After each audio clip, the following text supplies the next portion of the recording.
That's Hunter. Yeah. Mr. Angry Man is back. I'm back. That's right. Y'all ain't know that I can rock like that. Y'all ain't know that I can rock like that. Nah. Y'all ain't know that I can rock like that. Y'all ain't know that I can rock like that. Yes. Y'all ain't know that I can rock like that. Y'all ain't know that I can rock like that. Y'all ain't know that I can rock like that. United we fall, divided we rise. That's all they ever see when they look in our eyes. I ain't the least bit surprised, and I don't even ask why I study. Looking for love and all we get is despise. They proper lying, what? Meaning they falsely prophesying, talking about we really living, but we steadily dying. Tired of mothers crying, and fathers silently raging. There's gotta be a way to escape this situation now. Yup. Come on. Verse 2. We search for brighter days to escape the maladies, giving homage to the folks that passed away. I speak life with the words I say, and that's the weapon I use to keep the evil at bay. I don't play when it comes to mine. My rhymes speak of a revolution this time. It's by design, and I'ma drop these deposits. So if you scared, take your ass to the closet. Why? Let me tell you this. Let's go. I got one more verse for you. Get them off of that verse. Listen to me now. Verse 3. I drop gems, representing lugs and Timbs with backpacks. I got props like Black Moon, they want effect like Dies. I'm going mic like Nas. I'm the southern playalistic cat that beat them odds. I'm coming out hard. We coming down hard. Yes, sir. Y'all didn't know that I can rock like that. Ha. One time for your mind. Representing for the deuce. That's right. Put it down for the deuce straight. Let's go. Mr. Angry Man. Haha. Peace.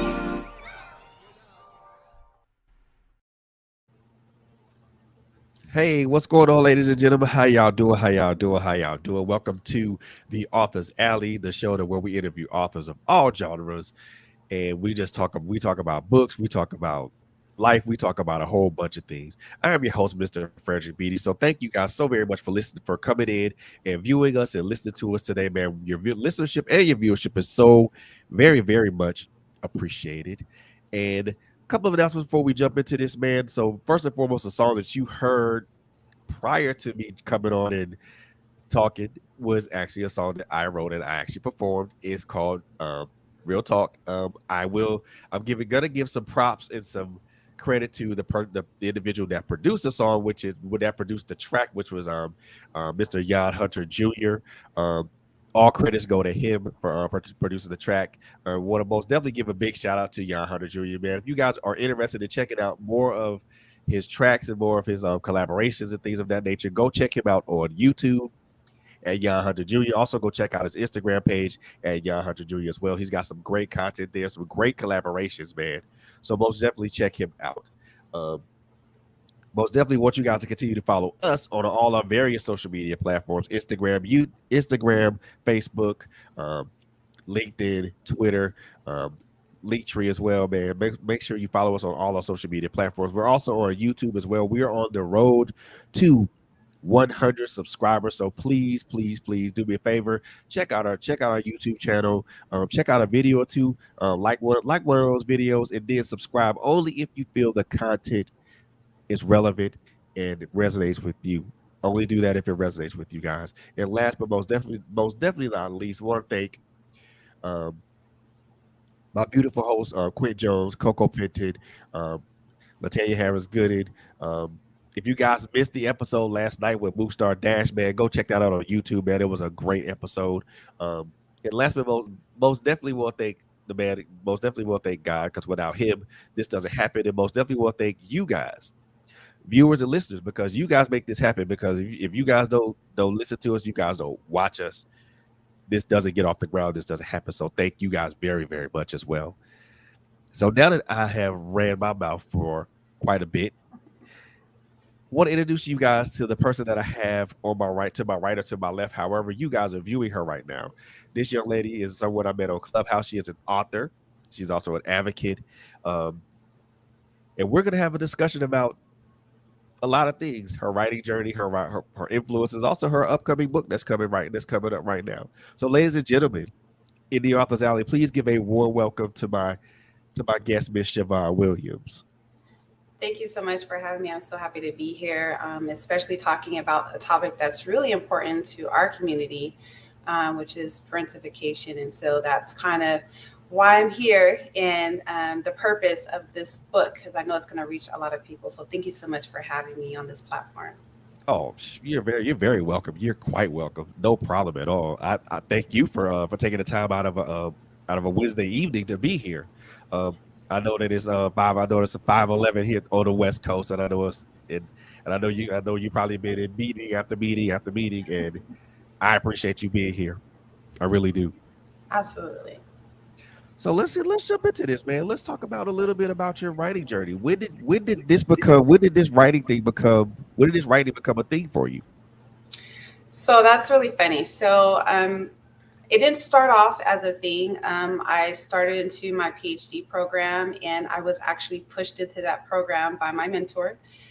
So that wasn't on the forefront of my mind, right? Some people aspire to write a book. Some people, they put that as one of their goals. So that wasn't necessarily my goal. So I guess I have a unique situation. Um, so in the process of me, doing my dissertation, and I came up with a topic, and I said, gosh, I've experienced parentification. I didn't really know what it was at the time. But as I did my research, and I was like, gosh, I'm a product of this. And I know so many people that are a product of it. And so as I completed my dissertation and got my PhD, then I was like, you know what? I have to do something with this information. Um, the research was astounding with the lives that were being affected by parentification, especially with dealing with how children that are experiencing parentification evolve as adults and how they function. And so I said, a lot of people are asking themselves, like, I'm just this way, or I just think this way, but really it starts from childhood. So I said, I'm going to put this in a book. And so during the time that I started writing it, it was during the pandemic. So it was, a lot of time we were at home, and a lot of times that we were trying to figure things out. So during that process is when I started trying to write it and refine it. And that's kind of what brought me into this category. So I guess I didn't aspire to be an author. It just was in God's plan for me to do this. And in the process of me writing it, it actually liberated and healed me in the process. So I know that it's going to heal and bring out a lot of different areas and different individual lives that will allow them to deal with it and possibly get counseling or to seek support that they need in order to overcome the grips of parentification. Cool. I like that. So I guess the pandemic brought a lot of there brought a lot of everybody this time around. A lot of authors, podcasters, and things of that nature. I mean, and you said this was you wrote this during the pandemic. So basically, with all of us who were trying to be creatives during the pandemic, what did that make it difficult for you to write this book, or was it easier for you to write the book during the pandemic? So I would say during the pandemic, it was a little bit challenging because when I was writing it, because like I said, I was in my district in my PhD program, everyone was enclosed, right? And so I needed to do research. So it made it kind of hard to get my information because I would have to either, jump in forums to try to get people's feedback or send out surveys to try to gather the data, which will help me actually have viable information in order to know what I need to write about, what areas I need to actually touch upon in different families' lives. So it was a little bit challenging. My life still kind of stayed fast paced, even though it was during the pandemic. Everyone had to pivot during that time in order to be able to be productive, stay relevant, right? Because a lot of things were closing down, people were changing different careers. So, that part kind of made it a little bit challenging, but I just kind of stayed focused and just said, it's not about me. A lot of times we're doing things it's not necessarily for us. It's happening to us, but it's actually for someone else. And so I Right. just pushed through that, and I was able to do it. Right. I get it. The pandemic did have forced a lot of people to pivot in a direction that they didn't necessarily want to pivot in, or they didn't plan on pivoting to at the time being. And I know, like you said you were doing your dissertation and you were doing research. So all of a sudden, now did your dissertation turn into a book, or was the other way around? Right. So that's actually what happened. So my dissertation turned into a book. So, I had to write a 300-page dissertation, and then I had to strip it, right? And then pull out the meat and potatoes of what we need. Because as an author, we know that you can't take all that information. I mean, unless you're going to get consent forms from each person you quote, which will take you forever to even get the book out. So then I started on a journey of self-publishing. So then that was like a whole, can of Ooh. worms that I opened because I had to learn the ins and out of what do I need to do to start a book? Because a lot of people want to write a book, and you hear all these like YouTubers, or you see on online, just start a book, get on KDP. It's so much that goes into that, especially if you're trying to put out quality work, and you want to make sure that your presentations are up to par and you're reaching your audience in a proper way, and you have follow through, as well as having different programs, because my objective is to have workshops and support groups and things of that nature to engage my audience. So that was another journey in itself, is writing a book, but then the journey to being self-published. So that was kind of I'm still learning, but I learned so much. And in the process of me going through that, I was able to not only design my cover, not only see how the typesetting, how I wanted my pages to look, what was appropriate, what was not, seeking for other people's advice, getting criticisms. Like, we don't want to hear nobody say it's trash. Right, right.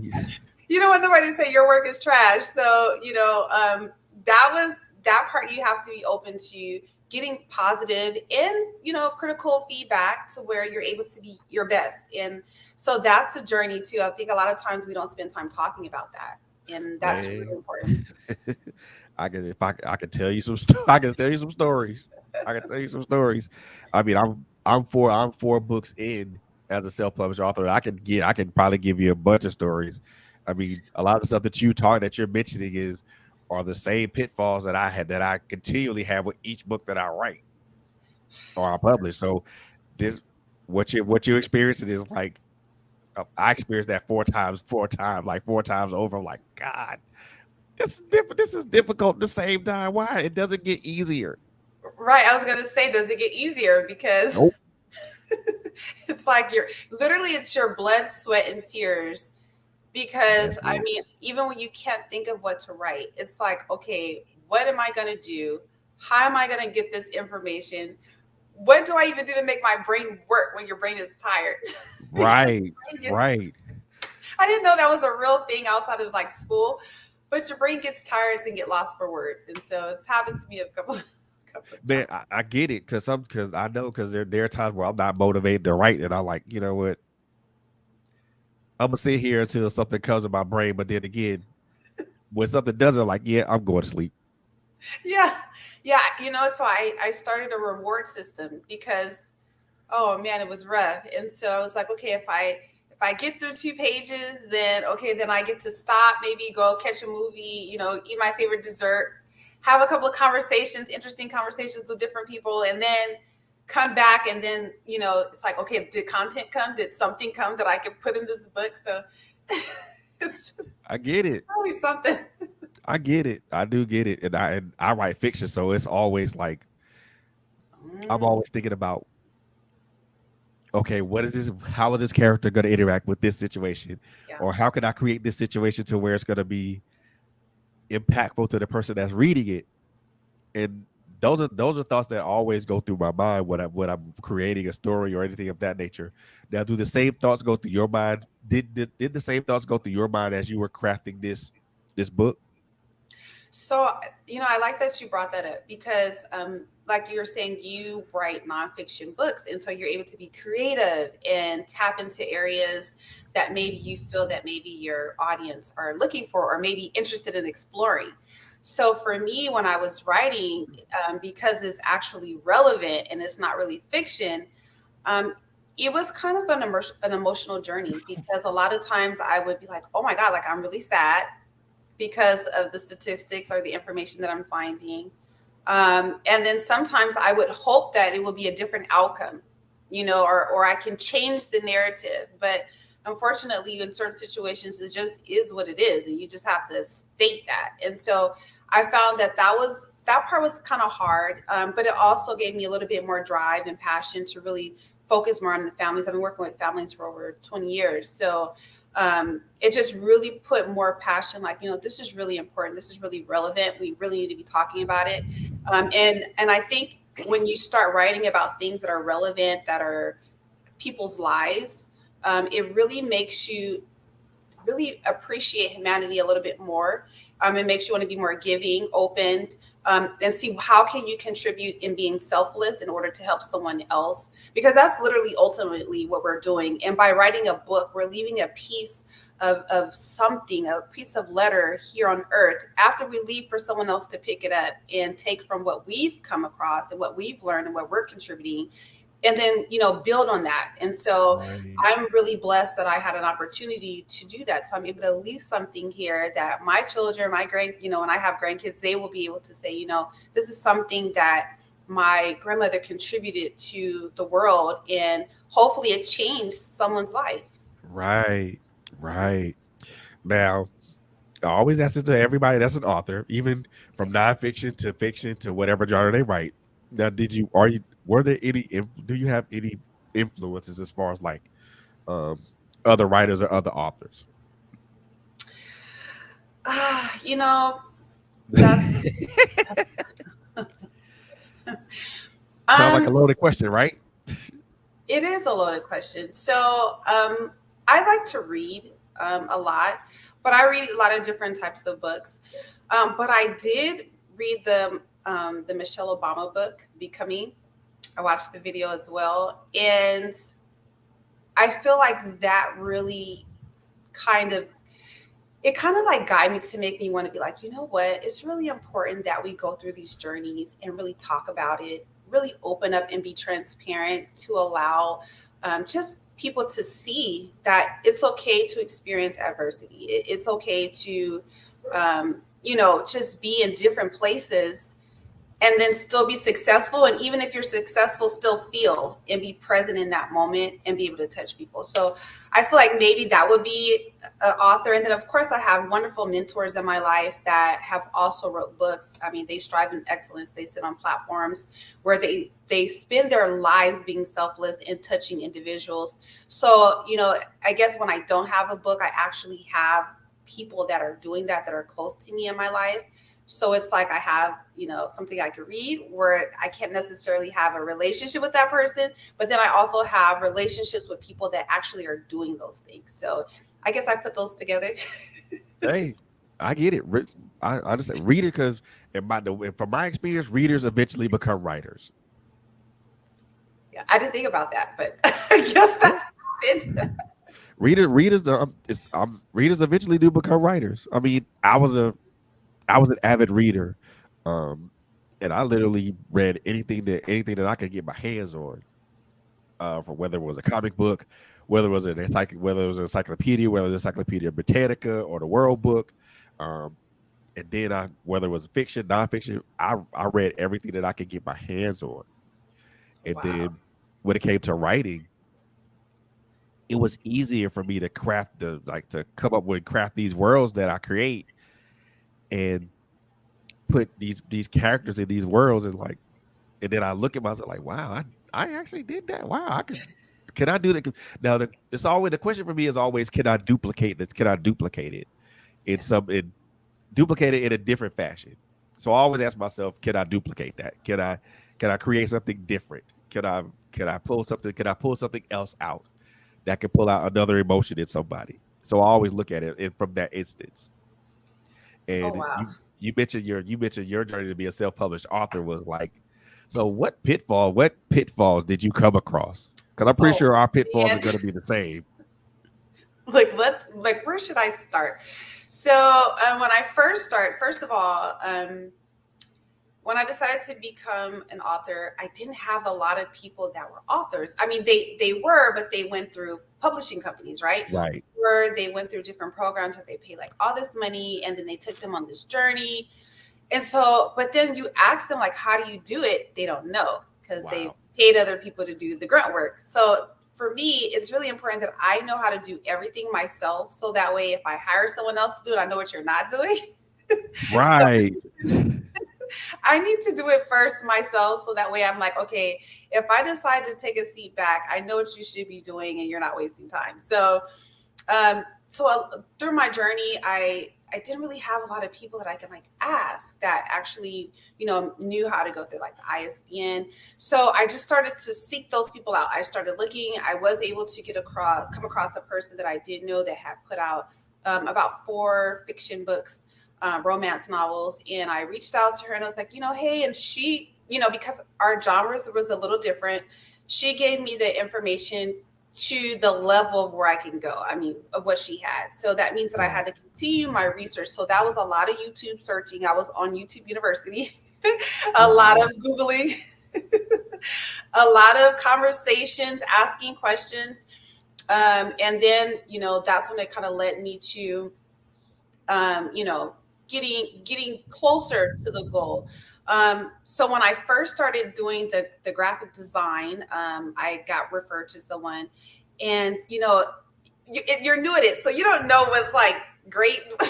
It was like trash. So and then you don't know, like, you don't want to say like, I don't like this, so you're learning. And so that part's the journey too, learning how do you want to be represented, how do you want your art to be shown to the world. And so that was a journey in itself, being able to say I don't like this and being able to convey that, because I think before I became an author, it was hard for me to say like, this is what I want. I mean, in my mind, I know, but people aren't mind readers, right? And I'm like, once I see it, I know it. But that's not how you communicate with people that are trying to collaborate with you. You have to be very specific and strategic. So that part was a little bit challenging, finding the right graphic designer to do the design for the book. The hardest piece, there was two that I would say pieces that were really challenging for me. The editing. Oh man. Oh my God. So honestly, if somebody would have told me that, I probably wouldn't have wrote the book. I'm just gonna be honest. It's like, if you literally, it's like that should be the physical challenge. If you can go through the editing process, because I'm telling you, it's really hard to make it through that process, because I mean, punctuations, commas. I mean, at some point they all start looking the same. I started telling like my computer, read it back to me, because at this point I don't know what's happening. I stopped reading it because I was over it. I couldn't even. Oh my God! So that was the one part. Oh man, I've edited all 4 of my books, and the process is not easy. The process does not get easier. Even with Grammarly, it still doesn't. Still not easy.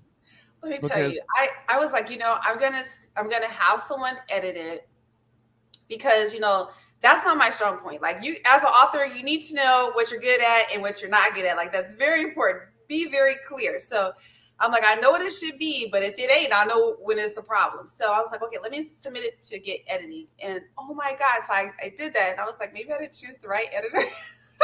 Like, oh my God. I was like, oh my God. So then I was back again, like trying to get my whole life together. That was a nightmare. That was a nightmare, but I pulled through. But then I got to a point, and I don't know about you, to where you can just edit to where you'll change your whole book. I've done that. You'll just keep editing. I've done that. I have done that to the point where it changed the whole presentation of how the book was. I'm like, whoa. You're like, this ain't what I thought about. Hold on. This don't sound right. How did we get here? Yeah. This don't sound right. This sounds off. Right. This whole chapter does not match anything. Yeah, that was the editing. That is the thorn in my side, the editing. But other than that, I mean, I felt like once I actually got the the manuscript in my hand after it was typeset and everything, and then I got the proof, I like cried because I was like, oh my God, you know, what I thought in my mind, what I sought out to do, it's I'm holding it and it's gonna touch a lot of different people's hands. And so, you know, that I guess for me, that was like a very it was a huge moment. It was a huge accomplishment, but I felt like it was more you know, I guess I didn't aspire to be an author, but to actually see that I left a mark and I was able to do something that many people aren't able to do. And I think that's one thing we have to really take into consideration, that the platforms that we are, not a lot of people are allotted that opportunity to be able to write a book and leave something behind. And so I really took that as like, wow, God, I appreciate you choosing me, right? Because I sure didn't. I didn't choose Exactly. the journey. So Exactly. yeah. And I was about to ask you that, you know, now once you got the proof in your hand, but you really much described the same feeling that a lot of authors have when they get the proof in their hand and they look at it and they're like, damn, I did it. Yeah. Yeah. And And, you know, it's funny because when I got it, it came in the mail, and I just sat at the computer that I was at for thousands of hours. I was like, this is the beast that I've been tackling this whole time. So we're going to see what I've brought here. And I just came and I sat and I was like, you know, there's no typing, there's no nothing. I get to sit and read it. And that was a different experience too, right? Reading it not in a manuscript form, but actually reading it in a book form. That was a different experience. And I didn't really think that that was a thing, but it actually is a thing. To open up your book and read it and be like, wow, you know, and every time I read it, it's like, I felt like I get to know it more. The first time I was right. like, this is foreign. This is foreign. No, but you're right, but you're not wrong. You're not wrong. You're not wrong at all. That's pretty much the same. That's the thought process I have too. When I look at something that I've written and I look at the proof, and I'm like, let me just sit down and just let me sit there and just read this page by page and just curl up with this and see and make sure that it elicits the same feeling. It's if it elicits if some and I imagine myself, I imagine that someone else is reading it, and I want to see, and I always think that maybe this elicits the same feeling that I'm feeling right now as I'm reading it. Not when I wrote it, but as I'm reading it. Right, right. And it's really special because it's like you're the first person that gets to partake of that book, and really see it, feel it, you know, and of course you're going to critique it. So I'm a listen. I was like, what is going on in this book? Your own worst critic, So right? yeah, and you know, and that part, so that part's a little, you're afraid because you're like, okay, what is this going to look like? I hope it looks good. I hope that is the expectation, because once it's printed, you don't know kind of what you're going to get. That's why we want the proof. And God forbid you can't get the proof and then you're surprised. Oh my gosh, No one likes I can't surprises. even stomach it. So and you know, and that's a whole nother topic for us, getting book copies. That's a whole nother, jeez. That's a whole nother, you know, you're not a real author unless you face these issues, because I'm telling you, I feel like Yeah, it's like a rite of passage. it is.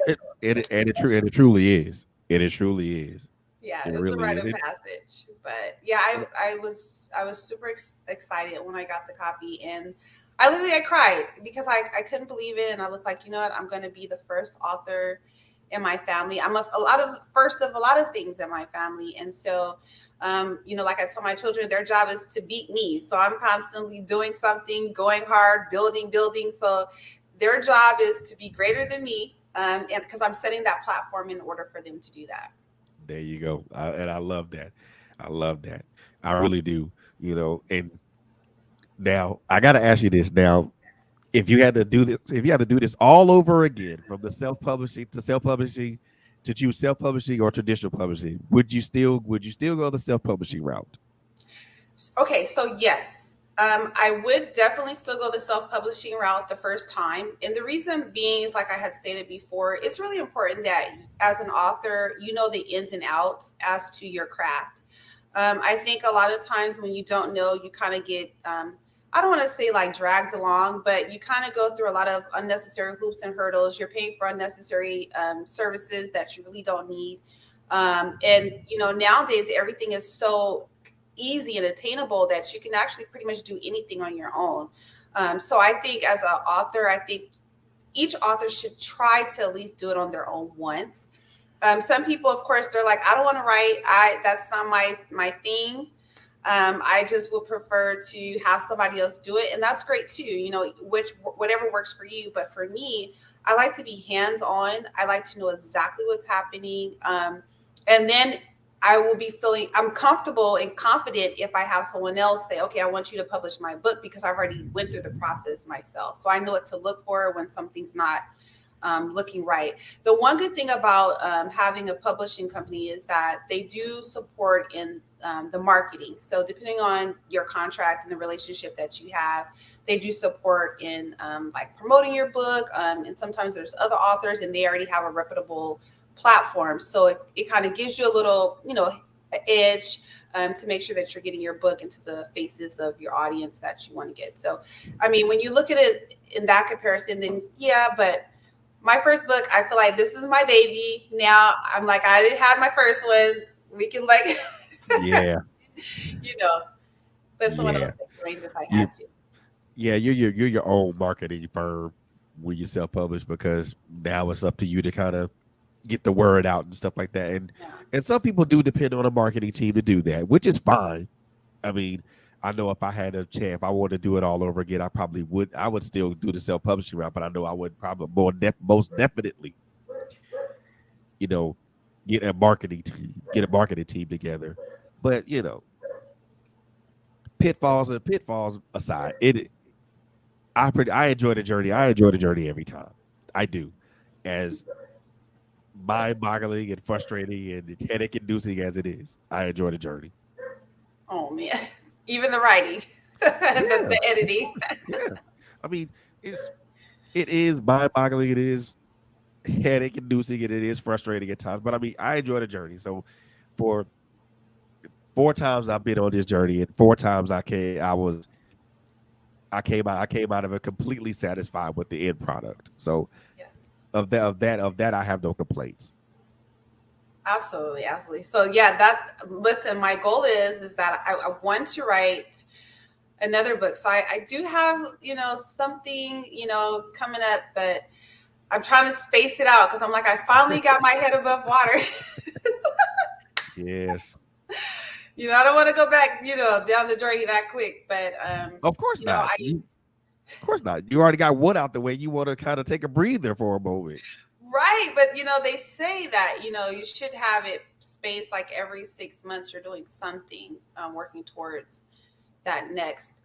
Now, I don't know if it's going to be a continuation of that, but it's going to be along the lines of building oneself, self-help in families, or, you know, just helping uplifting, because I'm really big on that. As you know, I'm spiritual, you know, I have a spiritual relationship with God. So it's really important that Right. we combine those components, you know, the mind, body, and soul. I think that's really important to help a whole person. And so that's really my goal and my passion. So I feel like, you know, even though I didn't ask to, you know, to be on this journey and this is what God wants for me, there might be something else that's going to come along. I'm just like, Lord, please, just the editing part, just Make that editing. easier, right? Make that easier, please.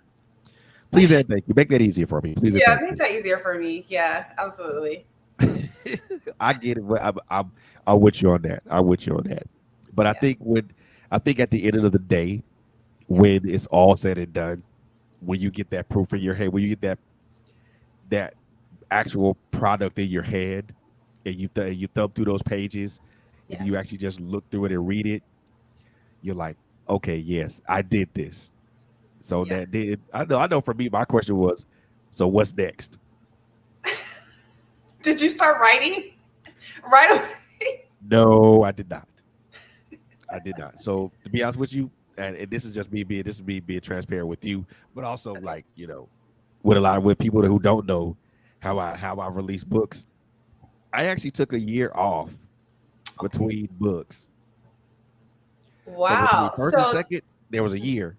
Between second and third, there was a year. I think it was a year and a half, 2 years.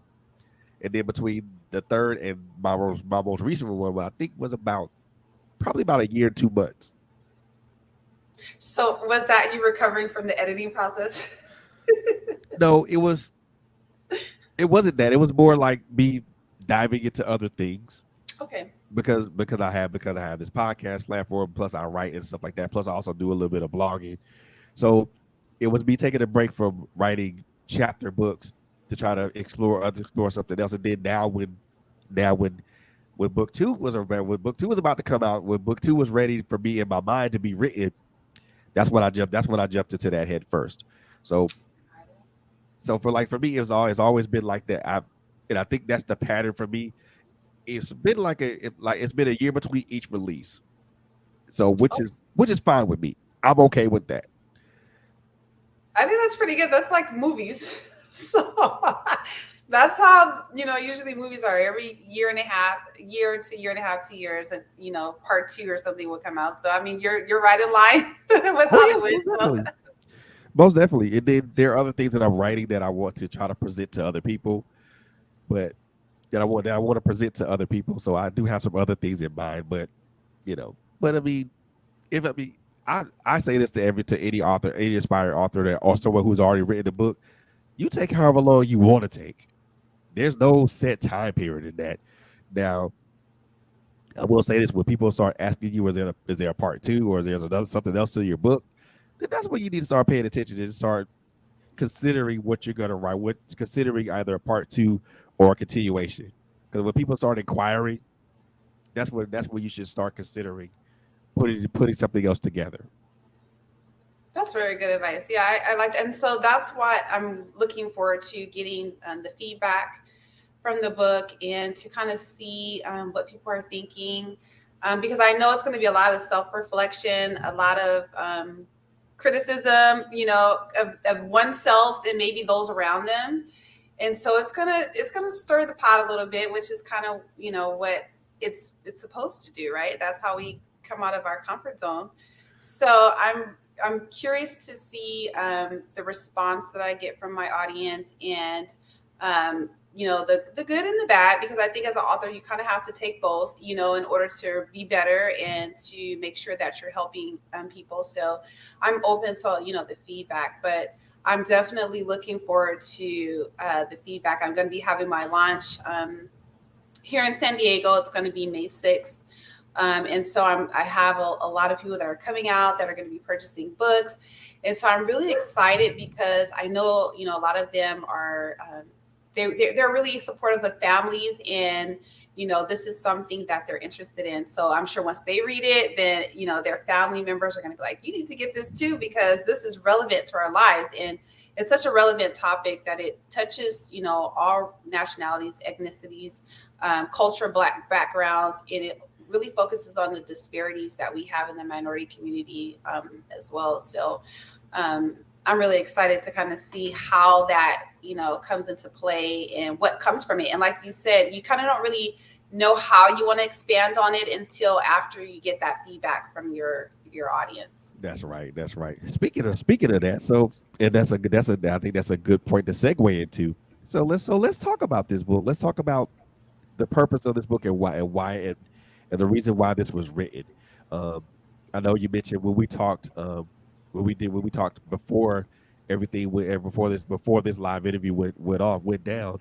Um, I know you mentioned the word parentification. What does that mean? Okay, so yeah, a lot of people, when you hear the word, it's a word that's used in like psychology and child development, but we don't really hear it very often. But parentification is when there's role reversal between the parent and the child. So when the child takes on the parental roles, and that can Ooh. be emotionally, that can be physically, that can be instrumentally, which is basically maybe financially providing from the household because the parent is unable to do so, or the parent is choosing, not to do so. And And so, I'm a second oldest out of 9 children. So I have a big family. And, when there's a lot of you, somebody's going to have to pick up the slack. So there was times that I found myself in that, that role of being more than just the daughter. And I think, a lot of times in the African American community as well as the Latinx community, we see that happens a lot. And they're like, oh, they're just really mature, or, oh, you're really being a big help. Or, if the father is out of the home, then all of a sudden the son has to become the man of the house, right? So then that's that responsibility that he has to take on. Now you're the protector. You're like, I'm only like 12. How am I going to do that? When we're dealing with other countries, we have it to where maybe the parents are not able to work, or they have to send their children out to work at an age that is just really developmentally is just not appropriate. And so, and that's what parentification it talks about. It's really diving into children doing things before they are developmentally ready to do so. And then the parents that are operating in a role of not supporting their children, not providing the necessary needs, being neglectful. And I even talk about, in areas to where a parent can be doing something good and positive in the community and still parentify their children because they're focused on their own agenda or what they're trying to do. And then, forgetting the responsibilities that are in the home. Wow. So I guess the best example would be when a son becomes the man in the house because the father's not no longer present. So is Yeah. that a good example, or is that one example? That's one example, but it's a great example because I mean, so in that example or that scenario, you have a male child that, let's just say it's 12 years old, and so now he's coming into puberty. He's learning like just himself, but then you have to like absorb that because you're like, now I have to take on, I have siblings, and I have my mom, and depending on the area that they live in, that might be a dangerous area. So then you have all of these different things that this young man, and then if he's African American, then that's a whole nother Sure. layer to add to that, right? So, and then we don't there's no one there to kind of really protect them because the parent that would have been the father is no longer there. And then depending on the state of the mom, who does he have? Where's the mentorship there? And so it's really challenging. And then now you have the siblings looking up. And then certain situations in some of the interviews that I've done and families that I've worked with, the mom has stepped away when the father's out of the home. And so now the son becomes the disciplinary of the home. So now it breaks down the Mm. relationship that he has within the siblings because they're like, you're not my daddy. But he's in that position, right, to make sure that things are being done because maybe mom has to work 2 and 3 jobs to take care of the household Wow. needs. Yeah. That's and I find I find it really really interesting because of how you the way that you put it, and this goes back to, yeah, this goes back to some of the things that I won't say that I've experienced, but I grew up in a two-parent household, so a lot of that stuff. I mean, I didn't necessarily come across any of those types of scenarios or situations, but I have friends who have told me when they were growing up they had to be, the man, the quote unquote the man in the house, or the mother, or the woman of the house, and they took on roles that they were not mentally or emotionally prepared for. Yeah. And what are some what are I mean, because you mentioned in because we also talked about that it leads to certain types of trauma or certain types of Yeah. negative experiences. Yeah. What are those? So, and that's such a great point. And so I do want to say I'm glad that those are some things you have not experienced, but there are some people that do have 2 parent homes that are still experiencing parentification. And I also want to bring a point to that you can be the only child in the home and still be parentified. So it really comes Wow. down to the responsibility shift in the home. Some of the behaviors that comes from being parentified is, of course, addiction, because now you're finding ways to compensate and deal with emotions that you haven't dealt with from your childhood, depending on what you were exposed to, what you might have seen, what you might have had to do. So you have a lot of individuals dealing with anxiety, depression, mental illness. A lot of it times it leads to, more than one mental illness or mental disorders that they're dealing with because of it. A lot of trauma, PTSD, which is huge because a lot of times, you're wondering like, why is that a trigger? Well, because they might have experienced that or maybe saw something happened in their childhood that they dealt with it. I've worked with children for a lot of years, and you can have a scenario. For example, a car can drive past at maybe 5 miles per hour, but to that child, that car drove past 50 miles per hour. So their perception and perspective of things are different. And so how they deal with it and interpret it when they get older shapes how they interact and deal with life. And so it's really interesting. A lot of people that have experienced parentification, they don't get like counseling. They don't get the support necessary because they don't really realize it's a problem. They just felt like, what doesn't kill me made me stronger. I had a rough life, but I made it over. But yes, we're happy you made it over, but there's still things that have to be unpacked and that needs to be dealt with.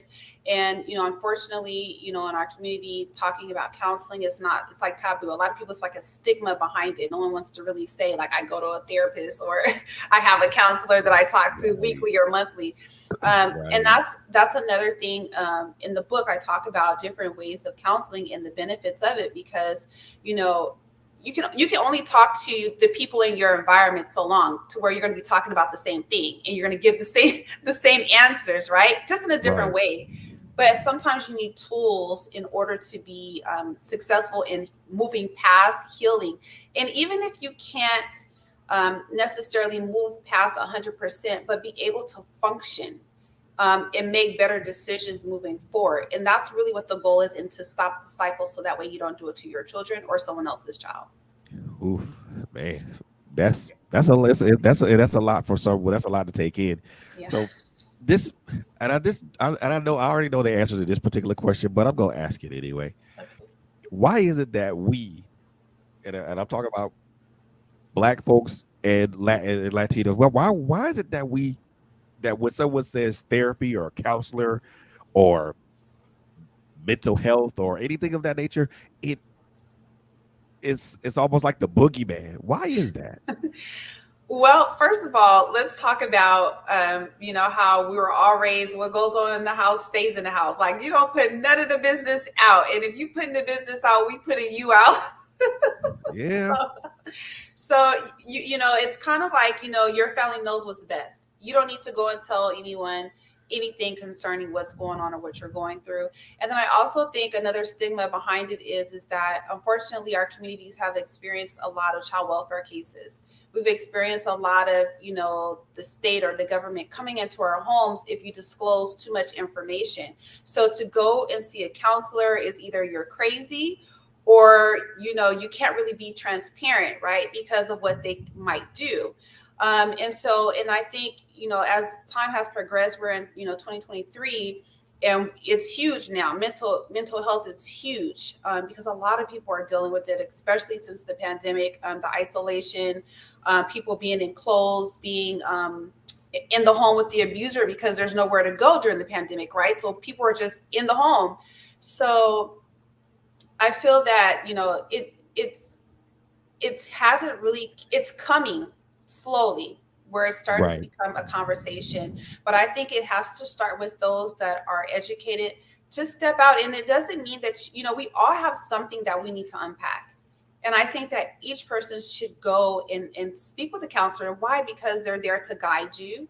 And there's no biases, right? They don't have a dog in the fight. Their goal is for you to be successful, for you to heal, and for you to live, a full productive life. And a lot of times when we're leaning to our family, they mean well, but if they're not well, then they're going to give bad advice, unfortunately. or Yeah. our biased advice that benefits them, and then you're mad. Oh yeah, for sure. And also the other thing that you mentioned, that the people that the council, that they don't have a dog in the fight. It's Right. the people that are our relatives are the ones that are the dogs in the fight. Exactly. They're like, let me get that car or that house. Yeah, Yeah, and exactly. and that's, Exactly. I don't know. I mean, and I mean, me personally, you know I talk to a counselor once a month, and for me, it's not a big. It's for me, it's not not a humongous thing. I won't say it's not a big deal, and a big as a deal as people try to make it, because I'm totally comfortable with doing that. And other people are like, well, why you do that? Well, because some of these gears in this engine ain't, and some of these parts of this engine ain't working correctly, so they need to be fixed. I mean, what? What's the problem? I mean, and I can most definitely agree with you when you say that we all have luggage that we have to either unpack or jettison. Yeah. Yeah. That's true. But when you don't look at it, Yeah. but when it's been sitting in storage for so long and you ain't even, and it's gathering mothballs and you don't look at it or you don't even touch it, it's just there. Yeah. And the thing is that, if you don't deal with it, and this is what people need to realize. So if you don't want to do counseling, do it for the generations after you. Because whatever you don't deal with by default, you're gonna put it on someone else. And that's what they say, hurt people. Yeah. It's a real thing. And so you're gonna project that onto someone else. So, you might think you're your best. We all think we are great, that we listen, that we are not causing no harm. But I think a lot of times we have to unlearn a lot of bad behaviors, but we don't know that they're bad, or they're not healthy, I should say. We don't know that they're unhealthy behaviors because that's all that we know. And so to get around a different environment, a different, perspective of, or a different way of looking at a situation can really change someone's life. I mean, even to the point of, I've talked to people that might have been mad at a family member for years, and they're like, I just can't. And I'm saying, okay, well, share with me what happened. And as I'm listening, it's literally just a misunderstanding. But because Wow. of different hurt, they couldn't get past the misunderstanding. They were so focused on just the conversation versus, this, it's not that big of a deal. There's so much more things more important that we have to put our energy in, and that we can move past. And so I think that's what counselors bring to the table. They bring a new way to help us learn new ways of dealing with life, dealing with people, dealing with family, because we don't choose our family, right? They show up. We show Yeah. up. Exactly. Yeah, we show up. And so we have to learn how to deal with individuals that we didn't necessarily choose. All of our friends we choose. If they do something we don't like, we just you're not my friend, or you can unfriend them. So when it Exactly. comes to, yeah, you All can the time. unfriend them, right? They're not a permanent place in your life. Right. But our family, we all long to have family permanent in our lives. Sometimes that's not possible in Right. some cases. But we would desire that. Everyone longs to have that closeness with their family, if it hasn't been, damaged in some capacity. But I Exactly. think, having a counselor, it helps you. It helps you teach your children good, healthy ways of dealing and being together and unifying. I think having a cohesive family is really important, and that foundation starts with the parents. Exactly. Exactly. I get it. Most definitely agree. Now, I want to ask this question because, and again, I mean, I don't necessarily know the answer to this, but I think I kind of do because of because of the way you're describing it. Is this a learned behavior? Is this a learned and or developed behavior? That's a great question. So I believe that yes, it can be.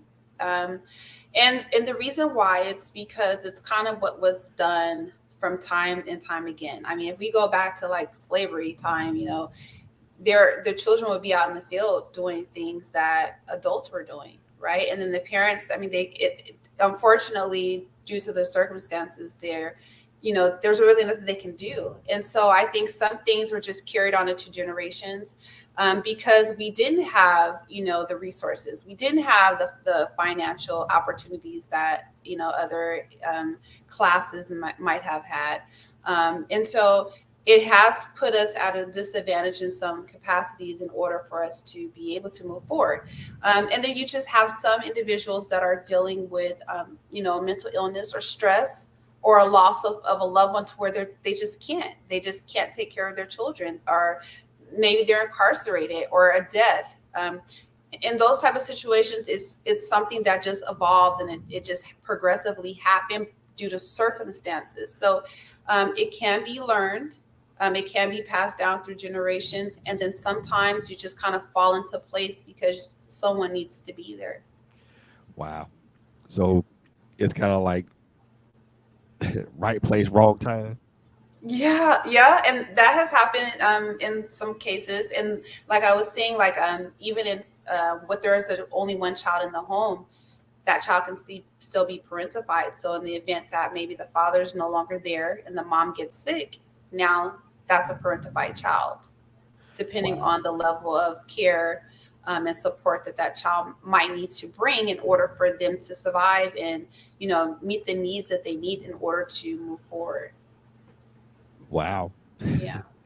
That I did, and, the funny thing about that, I didn't look at that. I didn't look at I didn't look at that particular scenario with that way.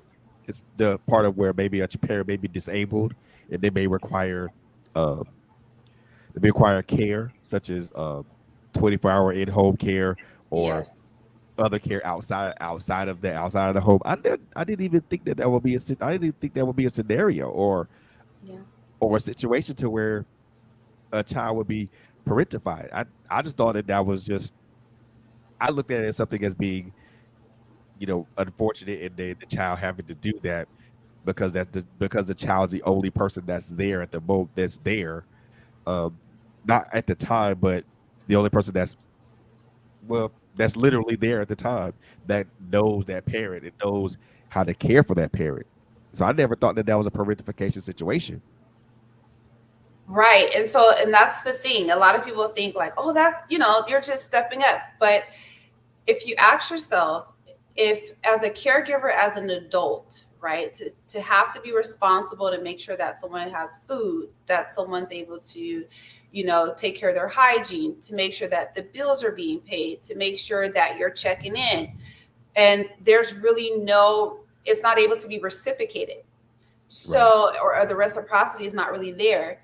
So, as an adult, that's hard to swallow. We have adults now that are taking care of their grandparents, that are taking care of loved ones, and it's challenging.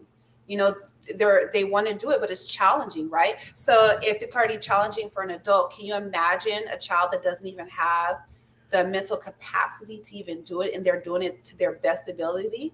And yes, children are resilient, but how far are we willing to push that?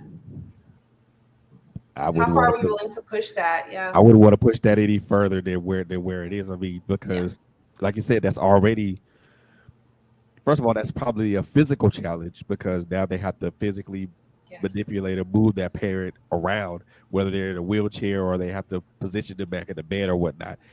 And then there's the emotional challenge with it as well, because now this child has to take care of a parent, go to school, come home, take care of this parent again, focus on schoolwork, maybe Yes. not be able to participate in extracurricular activities and things of that nature, or activities to where that child can develop social skills. Yeah. So And I can see, I didn't look at it from that aspect. I didn't even look at it from the opposite end of the spectrum. yeah, and and just like you were stating that, it affects the child, there are physiological components. And so what happens is like in the scenario that you just said, if they're putting them in a wheelchair and they're doing all these different things, guess what? So the parent doesn't really have someone that they feel close enough to have certain conversations. So now we're Right. having inappropriate Inappropriate conversations. conversations with a kid. Right, because now that child has filled in a role that should have been a role for an adult. So now they're privy to information that maybe they should not know. You're having conversations. So now they're like, oh, I didn't know such and such really thought this, or I didn't know that's why dad really left. So now it's opening up a whole nother, situation, because now the child is thinking all these different thoughts. But who do they process these thoughts with?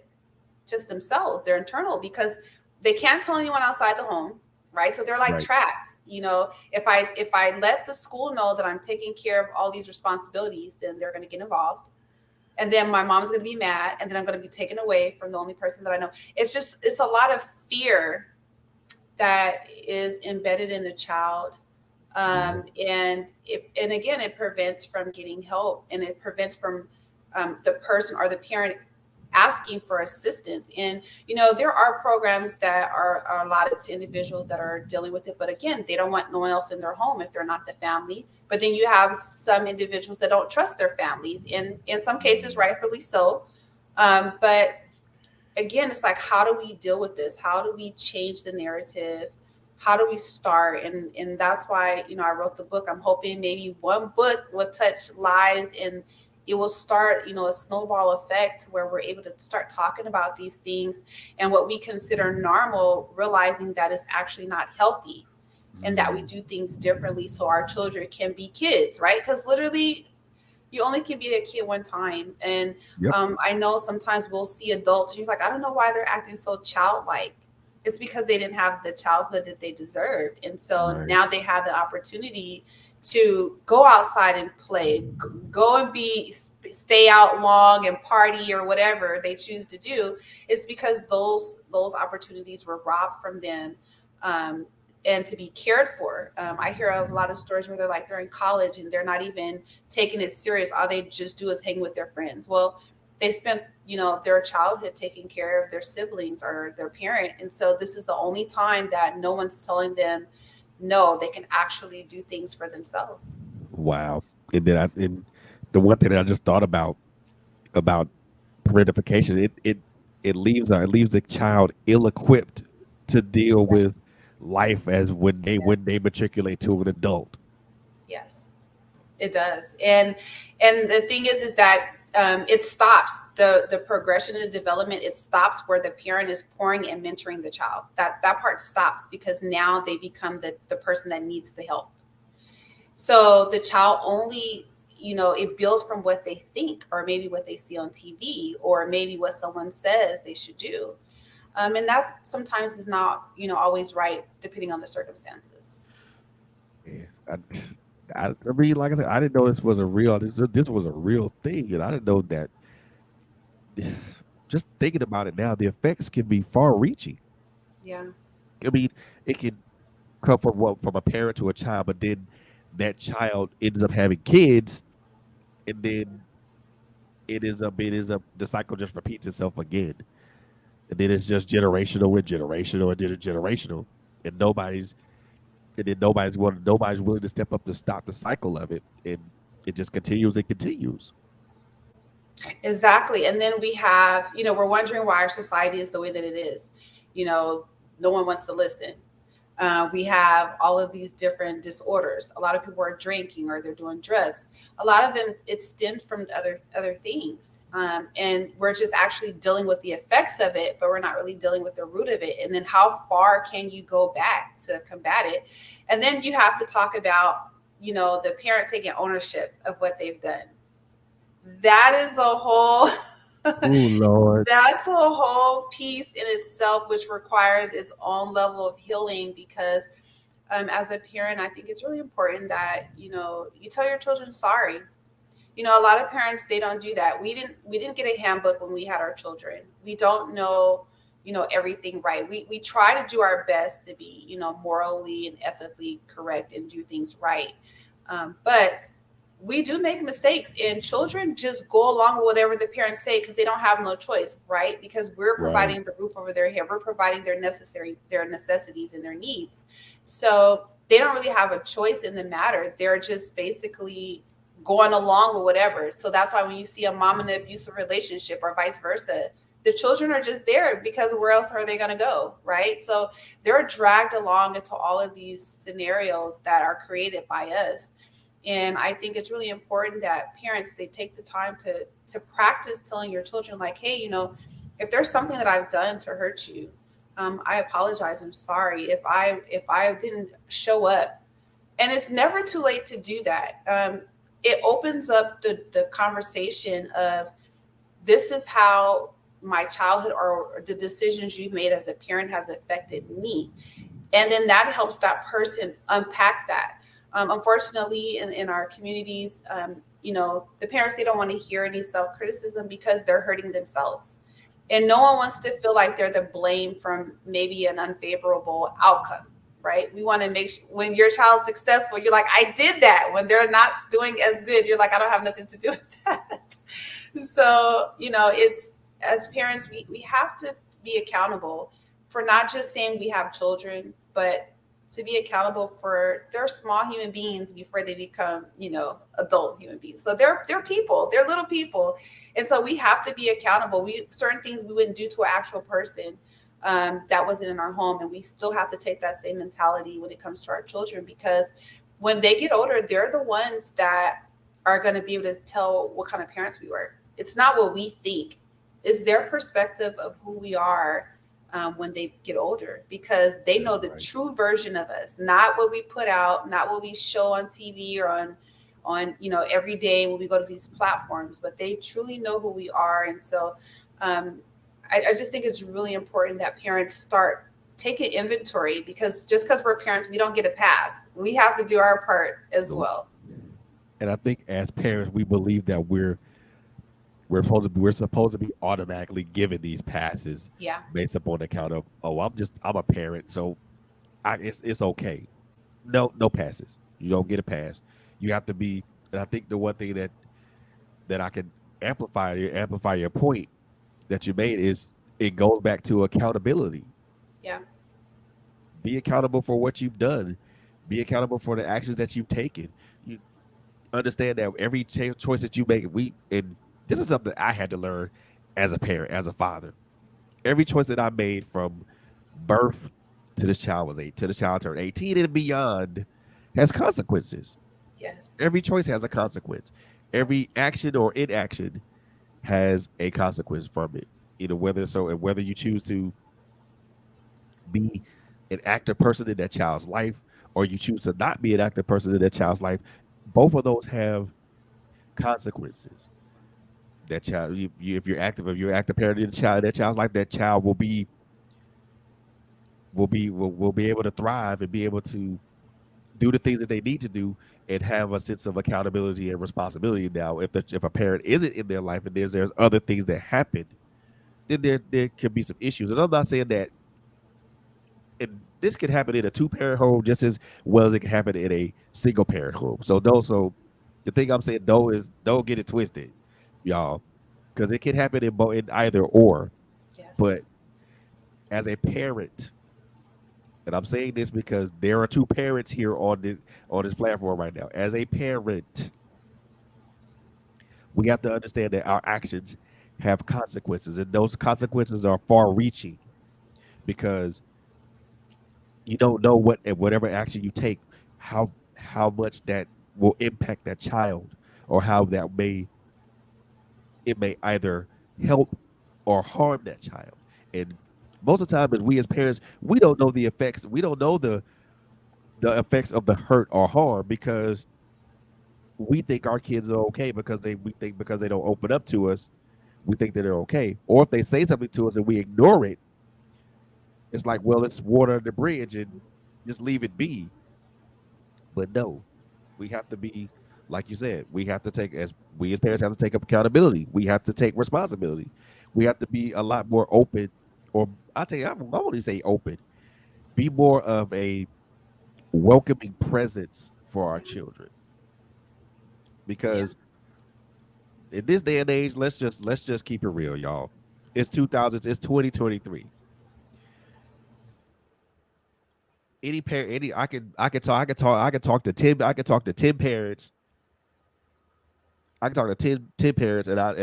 probably tell you that 8 out of the 8 out of those 10 parents are single parents. Mhm. And then out of that 8, I could say probably half of those are half of those are boys, and then the other half are girls. So, like you said, the parentification thing is a real occurrence because it puts a child in an unfair position, a position that number one they never asked for, nor did they want, but also a position that puts them at a very unfair. I won't even say advantage because to say advantage is kind of like saying that it's helpful. That's right.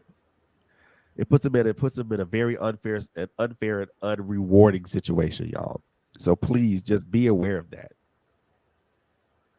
Absolutely. And then also, I mean, you brought up some great points. With our children are all different, right? And some are introverts, some are extroverts, some are more sensitive than others. And how they process that, it's really something.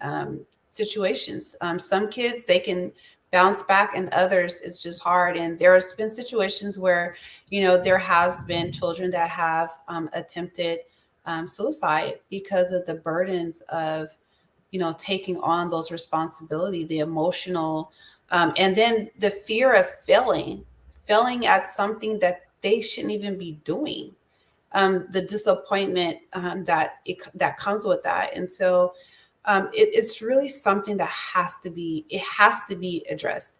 And it is an unfair advantage. There is no reward. Even individuals that say that they are resilient, they were able to bounce back and be successful. There's still things that they had to work through in order to get where they're at today. So it just didn't come. There's still, challenges that they face because of the effects of being parentified. And again, as children, as a people, we all face, challenges, and we all are unpacking different things, just being humans. But some things are just unnecessary things that we have to unpack. It's additional things that we have to go through. And parentification can be prevented. In some situations to where, yes, if a family member passes away and a child has to step in, if you know of someone like that, or if it's a family member, then maybe do your due diligence. If that means that you have to kind of go over there and sacrifice your time to support that child, then that's what we have to do. And as adults, we understand the magnitude of these type of responsibilities. We understand the impact of how it affects us emotionally. So, I mean, imagine it's already magnified for any child. So it just requires for us to be selfless, being willing to Yes. step out and lend a hand in areas that we turn a blind eye to. And that's really what it comes down to. Everyone kind of want to focus on their own, and that's great. But the reality is that that child's going to be a politician. That child's going to be doing something in society. That child's not going to stay a child forever. And so we want to make sure that our children has the best opportunity to grow up and be good citizens and in this country. It's really important. And how do we start that? By doing our part, because when we're gone, they're going to be governing our grandchildren and the children that come after that. So we have to do our part to try to correct what has happened, whether it was intentionally or unintentional. If we have the capacity to do it, I feel that as parents, it is our charge. It's our charge as parents. And I believe that without us, we have teachers, that are in place. We have all these different mentors and people in place to do things. But some of us that don't have necessarily titles, and they, I don't think I should get involved. No one has never turned down help. If you want to Oh, help in a capacity, they will accept it. Show yourself friendly. Support a family. That's really what it comes down to. Support a family to make it easier. And a lot of times it doesn't take much. It really, really doesn't. My sister, she would drive back and forth to taking her kids to school. And one day she saw a lady walking with her kids, a stroller, and it was like 30 degrees outside. And every morning she would drive, and she was like, well, I'm going the same place. So she just said, hey, do you mind if I drive your kids to school on my way there? That's just one small act that actually changed that lady's life. That one thing, my sister's driving there anyway, but it right. changed that lady's life by that small act where the son and the daughter don't have to figure out, okay, we got to make sure mom's up to walk us. Okay, is mom going to be okay walking back with the younger sister? Like, there's so many things that are, going through their mind, and then the worry that the mom has because she can't do it. So, we just have to really be selfless and really try to, build a community, consider everyone a human. We all want to be loved. We all want to be cared for, Right. and just, be present. Right. I love that. I love that. So just thinking about this, what type of impact are you looking for this book to make? Um, who or better yet, who are you looking to impact? So that's a really good question. So, in the process of me writing it, that was like, who's your targeted audience? That's how they do Right. it. Right. And so that was really challenging for me because, with this topic, it really affects everyone. So what I started to look at was, when do you decide that something's happened to you? So then I was like, okay, that's the age range that I'm looking for, right? Because you don't realize that something's happened until you get old enough to kind of have a voice, and you're not fearful of being able to say, like, I felt that there was an injustice done from my parents, or my Right. childhood wasn't fair. But you have to get to a certain level of where you're comfortable to say that and to self-reflect. And usually that happens when you have either your children, when you're in college, because you're being open to all this different education. You're reading. You're around a lot of different type of people, so you see how other families are interacting, and then you're like, my family don't do that. They bring in Exactly. food to the Right. door. My mama was like, you better get you a job, so you start seeing, Exactly.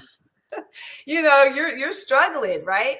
So you don't really start seeing that how you was raised was not healthy until you get around other families outside of your community. And so, my goal is to reach those individuals, that are coming into themselves, that are becoming parents, because, you know, maybe you didn't think that this was something that you'll start doing, because you'd be like, this is just normal. This is how it is. And it's not how it is. There is a better way. And there are more resources available now than there were when you were a child. And so, and that's another thing. Unfortunately, when we were coming up, there was a limited resources available, to us, especially with mental illness and counseling and family Right. supportive services and things of that nature. They weren't really there. We can do better when it comes to those resources, but they're better.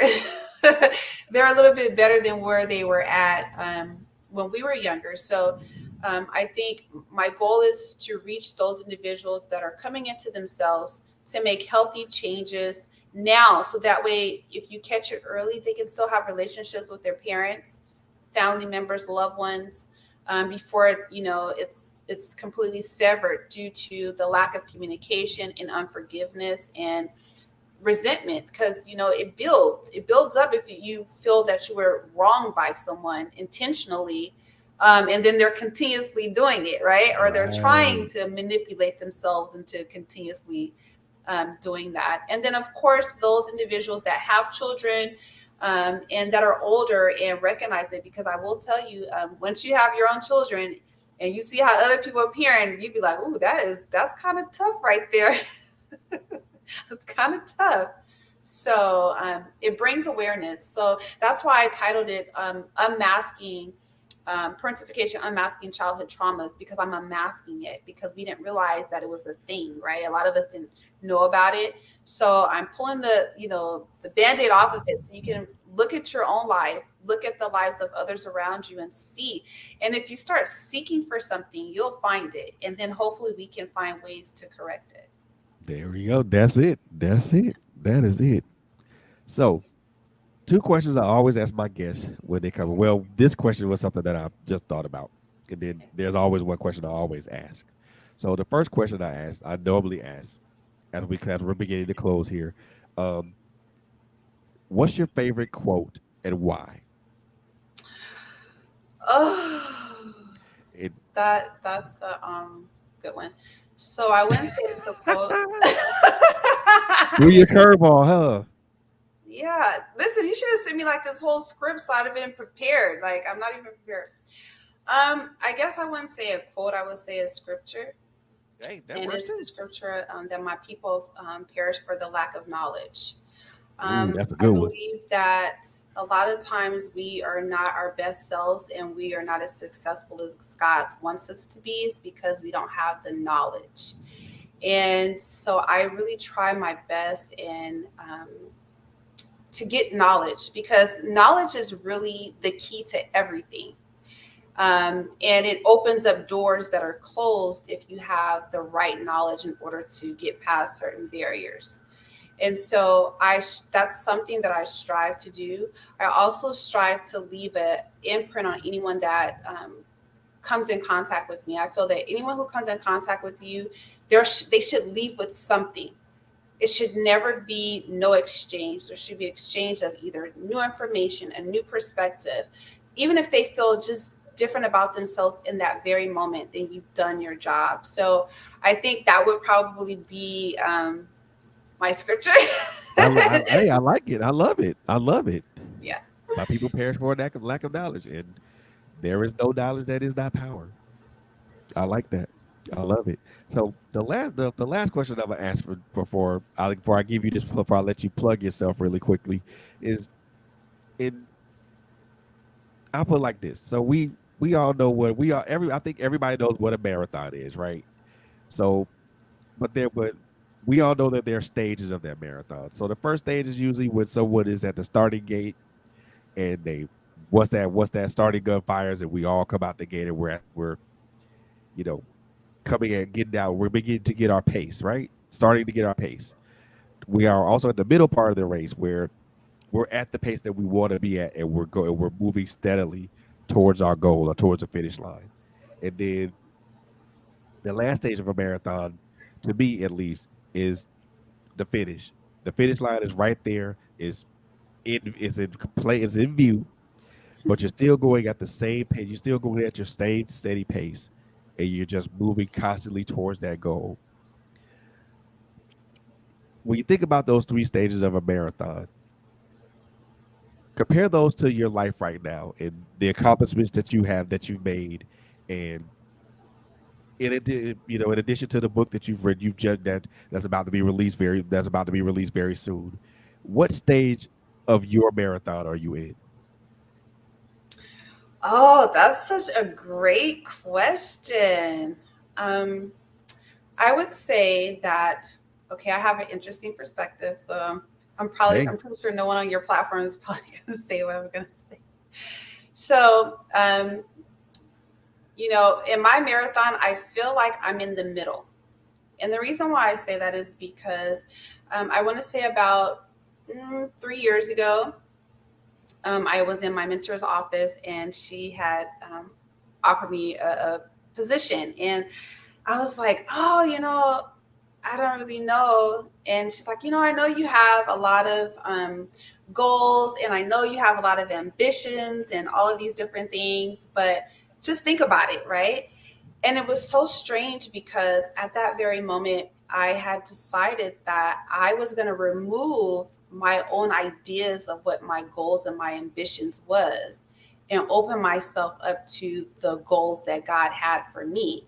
So a lot of times I am surprised. So like while people are watching my life change and I'm accomplishing these goals, I'm like, dude, I'm just here for the ride. I'm just as excited as you guys are. I'm watching the movie too. So I feel like I'm in the middle of my journey because it's once, God puts the next thing in my face. So the book was one that I didn't anticipate on writing, but I did. And so whatever's next, I'm just going to be successful and complete it. I always tell people, I say, my goal is to be who God created me to be before the foundations of the world. And if I'm able to be that person, then that means I'm going to be successful. That means I'm going to reach people. That means I'm going to influence a lot of people. That means I'm going to make him happy. I'm going to literally be successful. And so I literally govern my life around that concept in order to be successful and right. So when you have that perspective, you don't reach. things, they just come to you. So it's like a magnet. So all of my success have actually chased me down. In the process of, completing the goal, right? Once it gets here, once the task gets here, it's challenging. But that's when we see what God created us to be. We see what's in us, in those changes, those challenges, those, because we have to change, we have to evolve, we have to step out. And I always really, I like to be behind the scenes. I'm not the type of person that needs to be in the spotlight. Like, I'm okay being in the background, but sometimes when God takes you to another level, it requires for you to step out, and like a whole book, like people are going to see my whole face. So you can't really, hide. So I would challenge anyone that maybe think that they're not a people person, or they're not, out there in social media, because I'm really private. But you know what? If there's something that you're supposed to do, do it. And it's going to take care of itself, because it wasn't your idea anyway. You just completed the Exactly. task. Yeah. So we'll see. Look, once I feel like I'm close to the finish line, I'll let you know. Maybe we'll set up another interview. But right now, I feel like I'm in the Cool. middle. I mean, but the thing of it is that that's pretty much the common answer that I get from a lot of people, because they do feel that they're in the middle of their race right now, because they're at that good pace and they're going strong. Um, I've had maybe two people say they're at the beginning, and then I had one person say that they were at the end.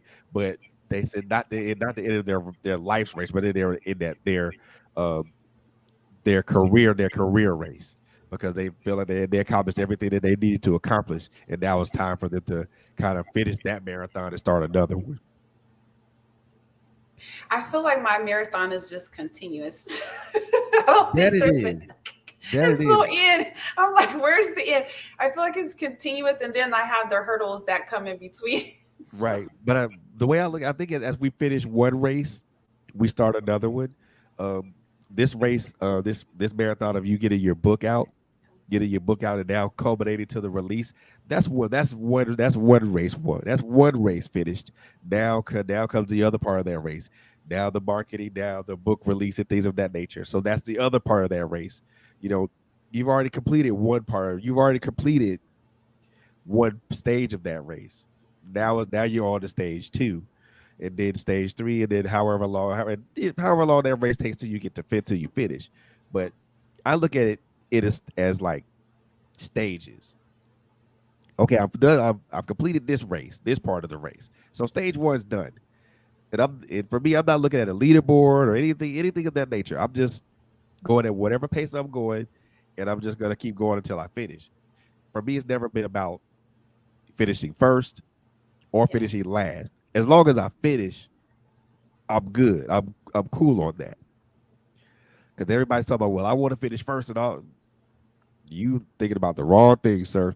Right. The simple fact that you Right. finished, it's not about, to me, it's never been about first or second or even last place. I can finish at last. I can be the last person that comes across the finish line, but even though I'm place, I can say the one thing I can say, just like everybody else who finished before me, is that I finished, Yes. and Absolutely. that's the important part of it. So Absolutely.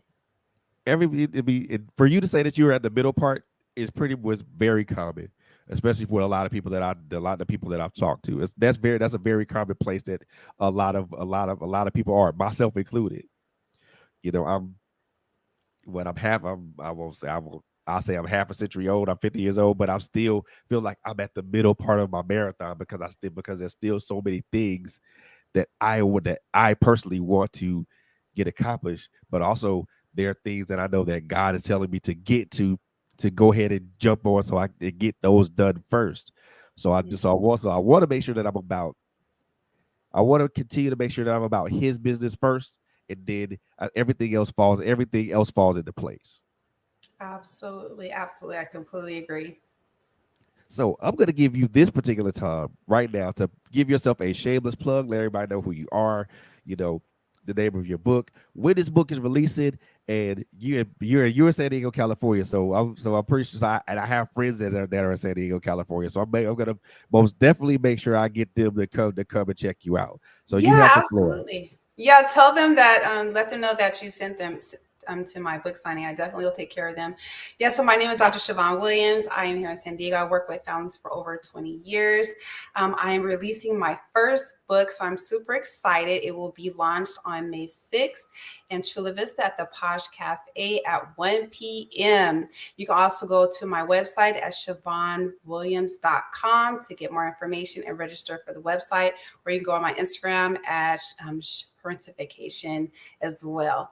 I'm super excited. You also can get my book. I have the ebook will be available on the 6th, and the book is also available. So go ahead and copy a copy. If you want to get it signed, come check me out, and I'll make sure to give you a signed copy book. Oh man, look, if you are in the Chula Vista area, I need y'all to look. And I know I got friends that are in the Chula Vista area. I know y'all watch it. So I'm gonna need y'all to come out there and support Miss Williams, man, because this book she has is gonna be an eye opener for a lot of people. An eye opener for a lot of people. So May 6th, if you are in the Chula Vista area, do me a solid. Go go hang out with go hang out with Miss Williams. Enjoy it, and have a nice time. Pick up a book. Get that book personalized by her. Uh, Shake her hand. Take a picture. Yep. Have a conversation. You never know what she might say might impact you, or you never know what you say might impact her. So Yes. do me that solid, guys. And I know I got some folks that live in San Diego. So matter of fact, I'm hitting y'all up tonight. So y'all make sure y'all get y'all tails out there, because yeah, I need y'all to take it this atmosphere. But and if you can't make it out there, if you can't make it to Chula Vista, if you can't come out to her book release on the 6th, go to her website, check it out. It is, you said it's ShavonneWilliams.com, right? Yes.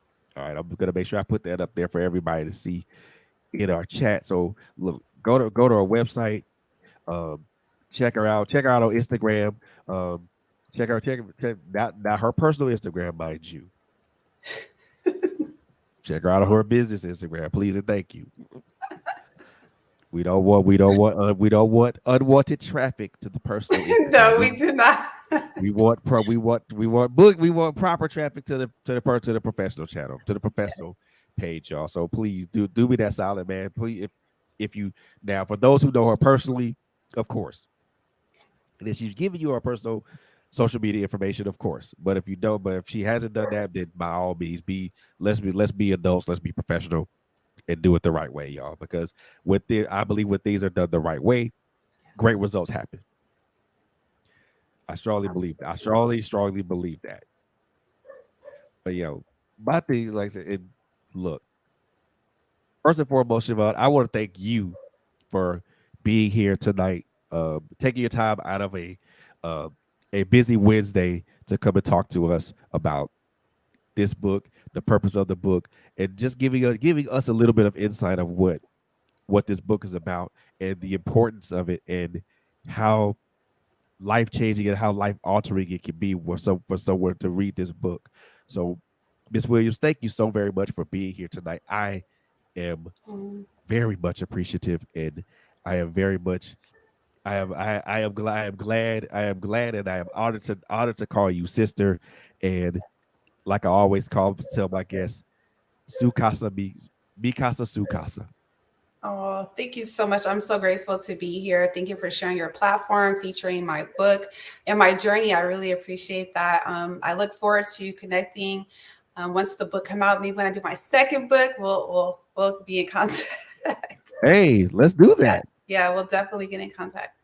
Let's do that. Let's most definitely do that. And just if you want to, just hit me up on IG or something like that. Let me know, and let me know how the book release went, because Yes, I I would really definitely want to send you know. some info. Yeah, for the book launch. I'll also upload photos. So for those that are on my Instagram for parentification.info on Instagram, if you go on there, I will the day of the event. I might go live. We'll see. I'm sure I'm going to be really busy, but I would definitely upload some photos so that way you guys can see how the book launch is going to go. Yeah. Man, so look, like I said, if you guys are in the Chula Vista area, make sure you make your way there May 6th. Chula Vista is a place to be. Release a parentification, unmasking childhood trauma, May 6th. Be there or be in the, make sure your face is in the place. If you can't be there, go to our website, www.ShavonneWilliams.com for more info and things of that nature, for more information and things of that nature. Ms. Williams, thank you so very much for being here tonight, being um, so very kind, so very informative, and so very knowledgeable. I'm I'm in awe. I didn't know something that went down like that, and now I know. And for me, knowing is half the battle. So most definitely appreciate the information and the conversation so very much. I appreciate you so much. Oh, thank you so much. You as well. All right, ladies and gentle people. That's gonna end. That's gonna conclude the this episode of the Author's Alley for tonight. Again, thank you, my guest, Miss Shavonne Williams, for being here tonight. And again, a reminder: if you're in the Chula Vista area, May 6th, it goes down. Parentification, Unmasking Childhood Trauma is releasing, and make sure you guys be in the area to go get that book. If you can't, go to our website www.ShavonneWilliams.com. Gonna throw it up here on the chat real quick so you guys can see it, and I will also post it in a Facebook post and also a Instagram post for everybody to see, because I do like to appreciate and give thanks to my guests that come on the show every t- and that all my guests that come onto the show, because I want to show appreciation for them being here and taking the time out. But as I said it before, that's going to conclude this episode of the Author's Alley. Make sure you guys tune in tomorrow for My Life Has Destiny podcast with Quint Jones and Coco Fitted. Have no idea what they're going to be talking about, but I got a funny feeling it's going to be good. And then also tune in to me again Friday. My guest for Friday night will be author KT Brown, and we're going to talk about his book and his writing journey. And also make sure you guys tune in to Critical Conversations on Saturday at 5 p.m. Latalia Harris Goods got a great subject for you guys, so make sure you tune into that. And just make sure you continue to follow each and every one of us on social media, man. Facebook, Instagram, TikTok, Super Live, wherever you find us at, whatever you got on social media, that's pretty much where we are. So make sure you follow us on those social media platforms, and we're on our YouTube channel. We're on the road to 100 subscribers, y'all. Do me a solid. Go to Trailblazers Radio. Now that's with a Z, y'all, and check out a video or something like that. Like if you like it, and then if you like the content, why not subscribe? It costs it's free. It costs you nothing.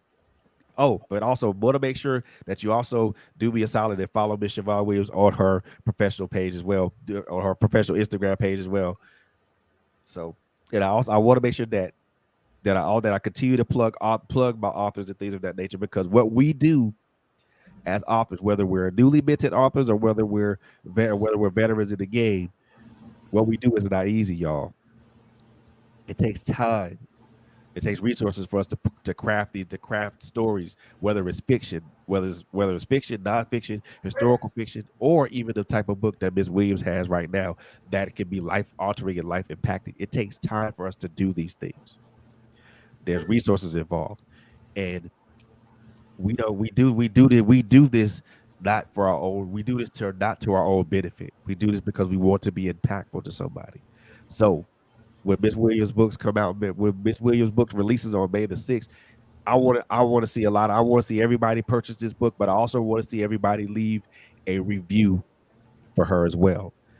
To me, reviews are the currency of an author. And the reason I say reviews are the currency of an author, because it helps us as authors to become better, to be better, to create better stories, to create better content, to create more life altering and life changing uh, content, so that the reader, can be impacted by it. And that's all. And that's my 2 cents on that for y'all. So as we conclude, I always like to leave three things for you guys as we conclude, man. Number one, take care of each other. Number two, be kind to each other. And number three, we all know this is a very crazy world out here. So above all things, please take care of each other and take care of yourselves. See you guys in the next one. Y'all be good.